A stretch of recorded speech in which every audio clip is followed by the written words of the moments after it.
I'm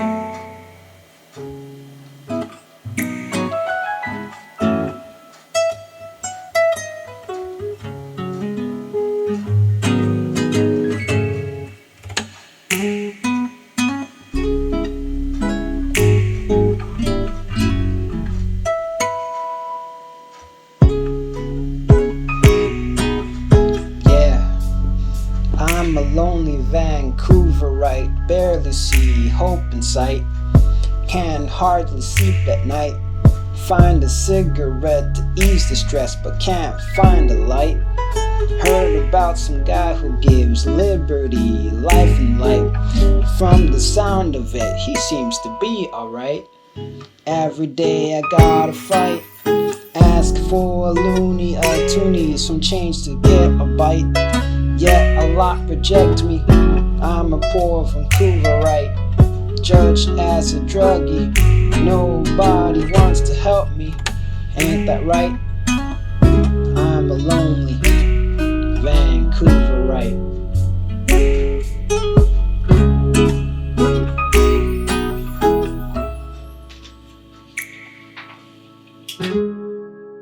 The first time that I really walked in downtown EastSide was because my dad and I were looking for a place where he could get a haircut.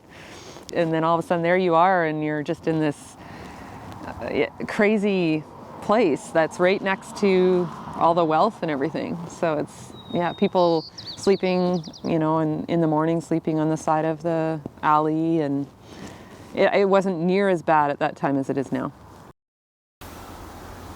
My whole life I've lived in the wilderness, and from the time I was 4 years old, my parents moved up from Windsor to Whiskey Jack, and they bought a piece of land that was literally bush and cleared it and built a house, and that's where I've lived my whole life. And the nearest town of 2,000 people is like half an hour away. I grew up in northwestern Ontario. I have 4 sisters and a brother. My dad, he was into prospecting and he taught all of us to prospect. So we all at one point worked for the family business.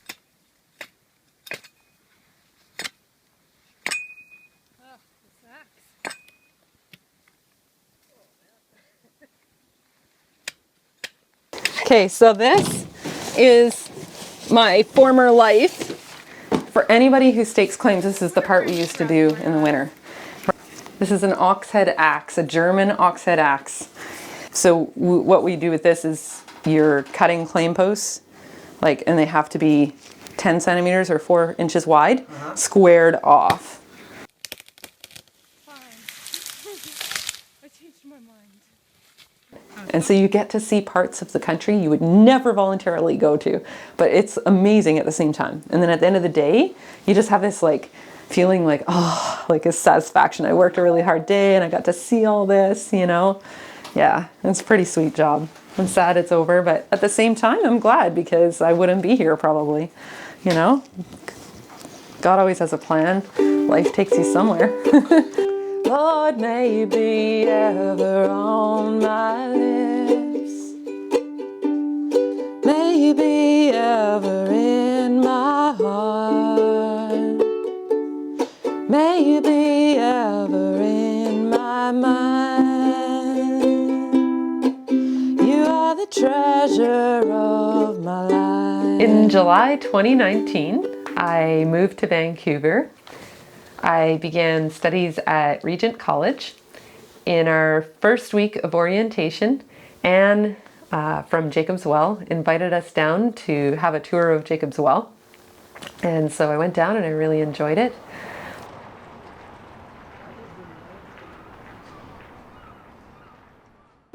The downtown east side is littered with, and this is a wonderful thing, but there's so many social services in the downtown east side.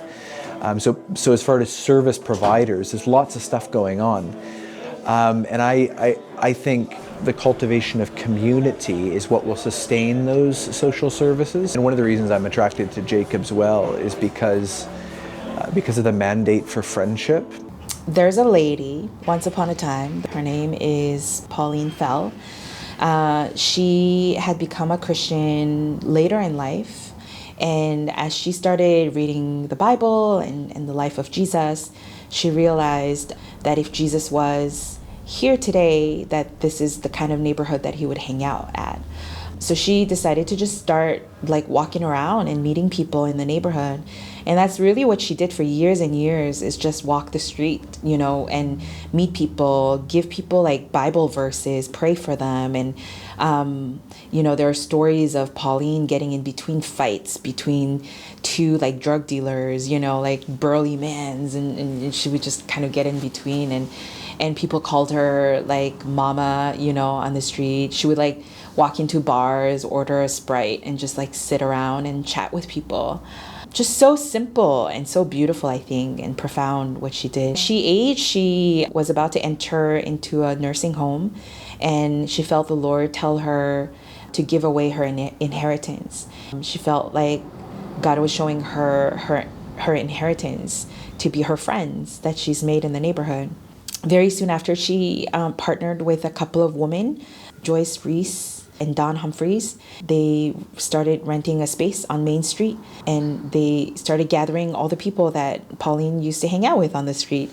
And so that was the beginning of Jacob's Well. So just from the beginning, like, it was a place of friendship, of, you know, simplicity, really. Like, there's no agenda per se. It's just like, let's hang out, let's get together, be together, pray for one another, encourage one another, and be peacemakers, you know, the way that she kind of like modeled for us.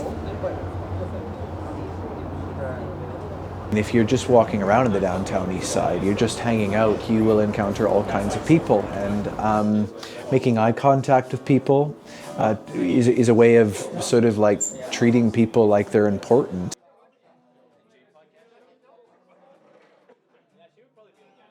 CK, as we call it, Community Kitchen, is very, very dear to me. Number one, because I love food. And number two, because I believe when we break bread together, there's something divine that happens, and there's an inbreaking of the kingdom, essentially. And it is dear to me because the way that Jacob's Well has decided to do Community Kitchen, it's very intentional. It sets us apart from a lot of other soup kitchens where there's a counter, a clear sort of demarcation between like the helper and the helpee. We want to break that barrier in this space. We want to think of this place kind of like going to your friend's house for dinner. And that's another difference too, is that we purposely don't have paper plates or paper cups. Plastic bags, plastic, you know, Ziplocs, kind of in a way force them to stay. There's a psalm that says, God in his holy habitation is a defender of the widow and a father to the fatherless. And so right in the center of who God is and where God exists, and there's a sense of care and love for the poor, the vulnerable. And throughout the whole Old Testament, there's a sense of God providing for the poor, you know, and people are gleaning from their fields. They're supposed to leave a little bit around the edges so that there's something there for those who don't have anything. And as God's heart for the poor develops in the life of the church, we also get this language about the preferential option for the poor, which is God asking us to, when we're making decisions about life or business or church or whatever, to prefer the poor. But my righteous one shall live by faith, and if he shrinks back, my soul has no pleasure in him. So these are folks that have come to Jacob's Well throughout the years. We have pictures of volunteers as well as friends and neighbors that have come through our doors and that have considered Jacob's Well at one point or another their community. Glory in his holy name. Let the hearts of those who seek the Lord rejoice. Save us, O Lord our God, and gather us from among the nations, That we may give thanks to your holy name and glory in your praise. I've been homeless for about 5 years, and what happens is you just get worn down. You just get burned out. The Jacob's Well revives your spirit, is basically what I would say. Well, Jacob's Well literally saved my life. That's not exaggeration. I really connect with these people. They're really my friends, you know. It's a really amazing experience, you know. It doesn't try to explain Christianity, it just shows you what Christianity is. That's what I see of it. I think the idea of hospitality is something that we need to recover in the Christian church. It's turned into something that is basically like a for-profit enterprise hospitality, but hospitality, if you break down the word, means the love of the stranger or the love of the other. And I think this is a practice often that is being missed in lots of churches and lots of our lives that is actually really deeply enriching. Jacob's Well reminded me of being at home. They're very welcoming and easygoing. After meeting Robin at a community kitchen dinner that Jacob's Well had at Christmas, I decided to check out Street Church. The worship team was short of singers the night I decided to go, and so with only 30 minutes to practice, I found myself in front of a whole room of people singing a song I had just learned 30 minutes ago.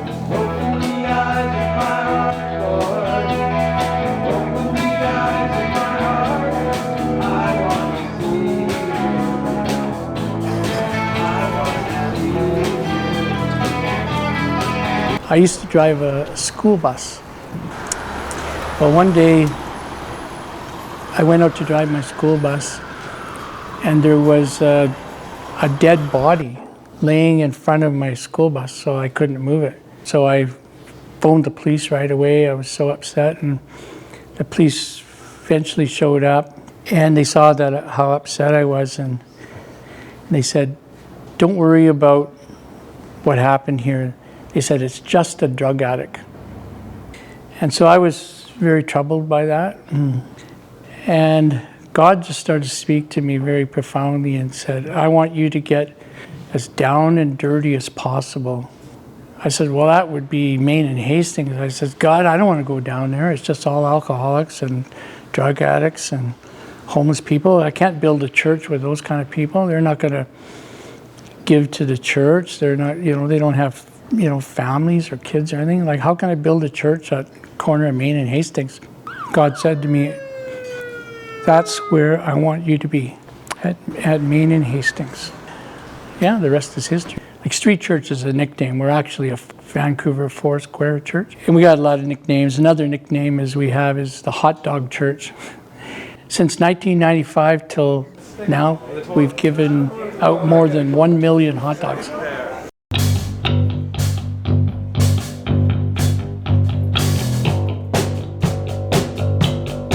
I became a Christian about 19 years ago, and one of my missions was a farm that I started about 10 years ago. We were helping the homeless, and the homeless robbed me when we moved our farm to Chilliwack, and I lost the farm and I ended up homeless.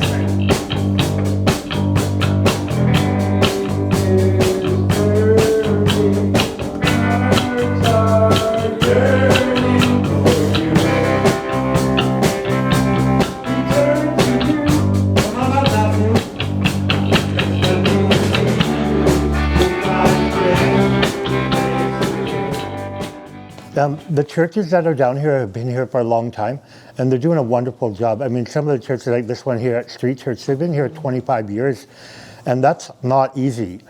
And so everybody brings a different approach, and my approach is to be embedded with the street people. I live with the street people. I live in an SRO. It's a 10-foot by 10-foot room where 95% of the people in my building are drug addicts. And so people can come in, they can take the food, and they're welcome to go if they want. And I think of it as kind of like a funnel concept.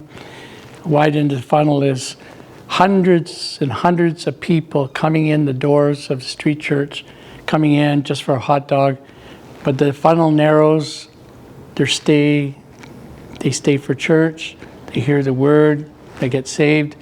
And then the drip at the bottom of all those hundreds of people that come in, the drip at the bottom is the people who go all the way through our 2-year program in the Bible College and graduate. We're all addicts. Some people are addicted to paying mortgages. There are different kinds of addiction: love, work, anger, sadness. So missional love for me is sharing God's love. And it's 24/7, and it's hard because we're in the downtown east side. We have dealers 5 feet out of our building, if not in our hallway. And it's really an art and a talent, and I'm so glad I was blessed to be able to do that. And that's the vision of Street Church, is all the people that are here, they're in the part of the community, the downtown east side. It's like a family. They're not any better than anybody else that comes in here. Glory, glory, glory, somebody talking. Glory, glory, glory, somebody talking. Glory, glory, glory, somebody talking. Must be the hand of the Lord. Must be the hand of the Lord. Street Church reminded me of being at home. And at home, we love to play music and we just jam. So it was neat to be there.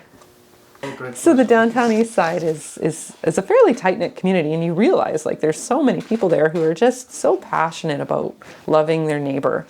And Ricki was one of those. We met her at Strathcona Church, and she invited us to check out their community house and tell us about their ministry. I have the privilege to work for this organization called Servant Partners, and we live and walk alongside people who live in inner cities and slum communities all over the world. And our mission statement is to plant churches that transform urban poor communities. And all of us have moved into this neighborhood because Jesus actually did that too. In incarnation, it's actually God pitched his tent amongst us. And so that's the way that we see Jesus love people, and that's the way that we also want to love people. Through community development, but at the Grassroots, we look for local people to invest in and to develop as leaders, and then we do evangelism and we plant churches. Some of us are involved with the Syrian refugee community in providing some English conversation groups, and then, but not only just the English group itself, but it's the relationship and the care of being a part of a community that is mutually looking after each other. People need jobs, they need other kinds of care, emotional care, and they have physical needs as well, and as well as their spiritual needs, etc. And so myself and others, we actually pioneered something called the Strathcona Artisan Market, where we provide income employment opportunities for people through making crafts or starting small food businesses. God's mission on earth is to transform people and communities through an act of love and not through an act of coercion or violence, etc. When we know, like when Jesus calls people to love the least of these brothers of his, that's Matthew 25, or to love your neighbor as yourself, and from the parable of the Good Samaritan, it's the people, it's his children that are in deep pain. And poverty is one expression of that. It's expressed in faith and in belief that together and through God's help, we're able to pursue transformation. And we see that, we see it happen. Sometimes it's slow and sometimes it's in cycles, but God is with us, and so that's what happens, is that God's mission is the one that plays out, and then we are witnesses to it in our community. Maybe you're a farmer baling hay. Maybe you're a trucker hauling freight.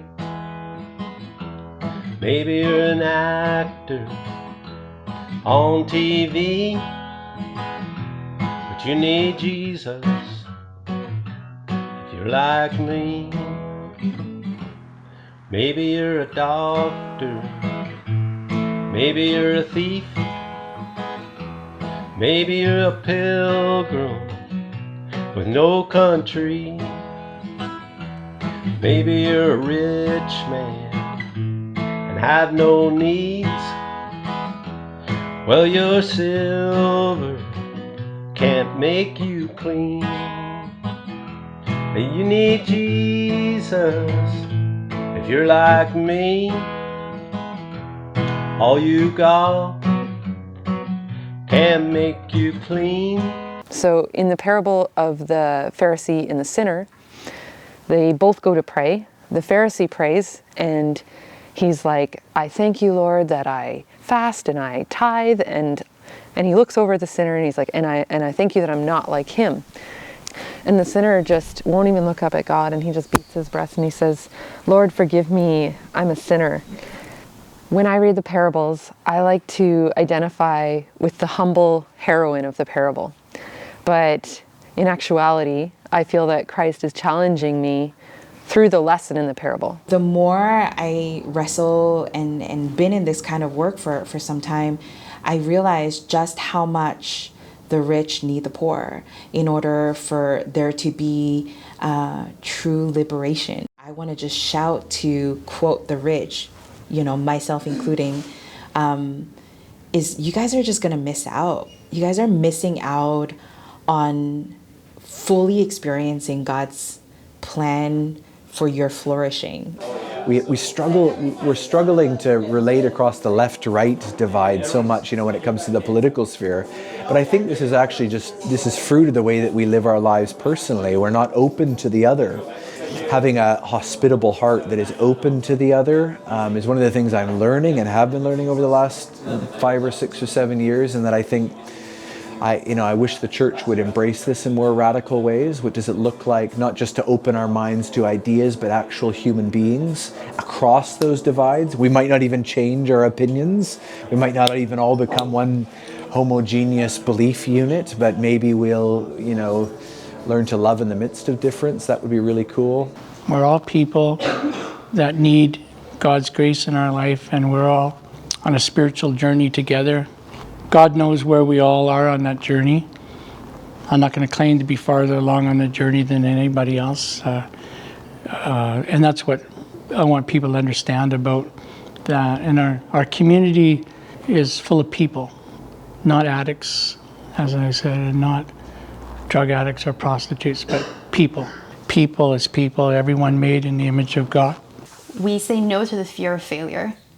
And that's in recognition that Jesus is present with us, and he sees us in all of our trials and errors, and it's okay to ask for forgiveness, even when you mess up. And I think that's what happens a lot. The person that you were when you started, thankfully, through the grace and the mercy of God, our edges get taken away, and our misconceptions get taken away, and our pride gets dealt with.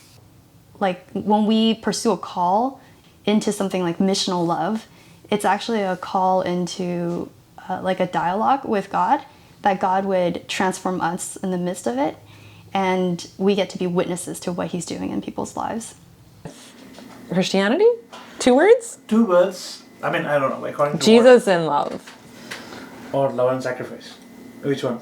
Jesus. Jesus is the difference. Everyone wants to love. I shouldn't say everyone, like some people seem to be sheer evil, but they still could be changed. But I think we all would want to love each other. But when it actually comes down to sacrificing our lives, you can't do that without Christ. He really is the difference. He's the one who gives you that power to do what is really humanly impossible. Trade your sin for liberty. You need Jesus. If you're like me, maybe you're faithless and don't believe. You blame God for everything. Maybe your heart hurts and bleeds. You need Jesus. If you're like me, you need Jesus. If you're like me, all you got won't bring you peace. Trade your sin for liberty. You need Jesus if you're like me.